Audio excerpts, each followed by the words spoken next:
10 तक गिनूंगा। राम लिखते ही, पढ़ते ही, सुनते ही, देखते ही या दिखते ही मन में जो पहला विचार आता है उसे बांध कर रखिए। पूछूंगा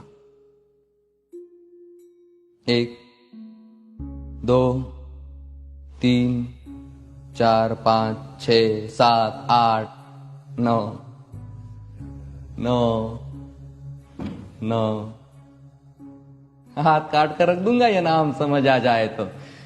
कितनी दिक्कत होगी पता है राम समझ आ जाए तो। भाई राम राम तो कह लोगे पर राम सा दुख भी सहना होगा। पहली चुनौती ये होगी कि मर्यादा में रहना होगा। और मर्यादा में रहना मतलब कुछ खास नहीं कर जाना है, बस त्याग को गले लगाना है और अहंकार जलाना है। अब अपने राम लला के खातिर इतना ना कर पाओगे और शबरी का जूठा खाओगे तो पुरुषोत्तम कहलाओगे। काम क्रोध के भीतर रहकर तुमको शीतल बनना होगा। बुद्ध भी जिसकी इच्छाओं में बैठे वैसा पीपल बनना होगा ये सब कुछ, और वो भी शून्य में रहकर प्यारे। तभी तुमको पता चलेगा कि कितने अद्भुत राम हमारे। सोच रहे हो कौन हूं मैं? चलो बता ही देता हूं। तुमने ही तो नाम दिया था मैं पागल कहलाता हूं। नया नया हूं यहां पे तो ना पहले किसी को देखा है। वैसे तो हूं त्रेता से, मुझे कृष्ण किसी ने कलयुग भेजा है। भाई बात वहां तक फैल गई है कि यहां कुछ तो मंगल होने को है कि भरत से भारत हुए राज में सुना है राम जी आने को है। बड़े भाग्यशाली हो तुम सब। नहीं, वहां पे सब यही कहते हैं कि हम तो राम राज्य में रहते थे पर इन सब में राम रहते हैं। यानी तुम सब में राम का अंश छुपा है।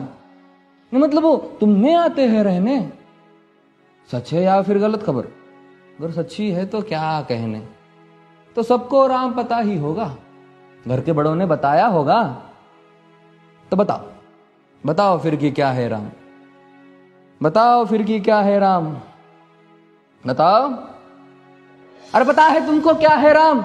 या बस हाथ धनुष तरकश में बांध, या वन में जिन्होंने किया गुजारा, या फिर कैसे रावण मारा लक्ष्मण जिनको कहते भैया, जिनकी पत्नी सीता मैया। फिर ये तो हो गई वही कहानी, एक था राजा एक थी रानी।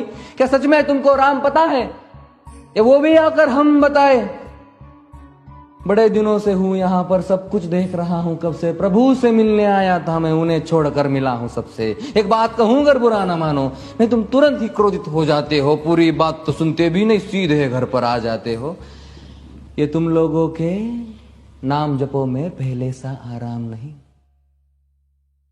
ये तुम लोगों के नाम जपो में पहले सा आराम नहीं। इस जबरदस्ती के जय श्री राम में सब कुछ है, बस राम नहीं।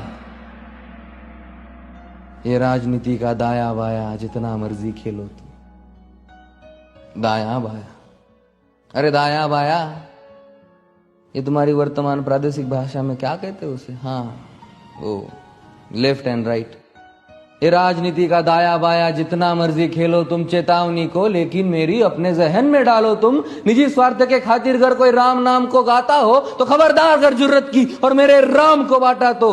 भारत भू का कवि हूं मैं, तभी निडर हो कहता हूं राम है मेरी हर रचना में। मैं बजरंग में रहता हूं। भारत की नींव है कविताएं और सत्य हमारी बातों में, तभी कलम हमारी तीखी और साहित्य हमारे हाथों में। तो सोच समझ कर राम कहो तुम। ये बस आतिश का नारा नहीं, जब तक राम हृदय में नहीं तुमने राम पुकारा नहीं। राम कृष्ण की प्रतिभा पर पहले भी खड़े सवाल हुए। ये लंका और ये कुरुक्षेत्र यूं ही नहीं थे लाल हुए। अरे प्रसन्न हंसना भी है और पल पल रोना भी है राम। सब कुछ पाना भी है और सब पाकर खोना भी है राम।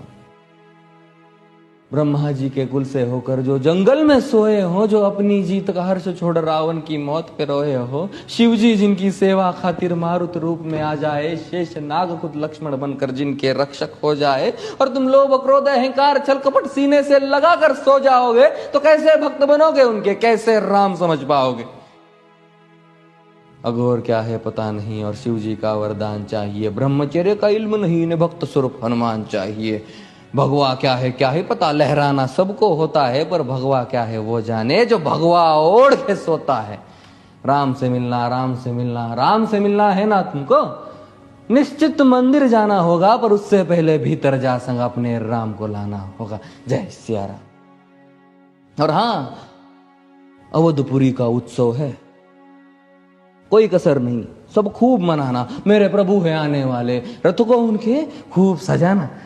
वो द्वापर में कोई राह तक है, मुझे उनको लेने जाना है। चलिए तो फिर मिलते हैं, हमें भी अयोध्या आना है। जय सिया राम। फिर से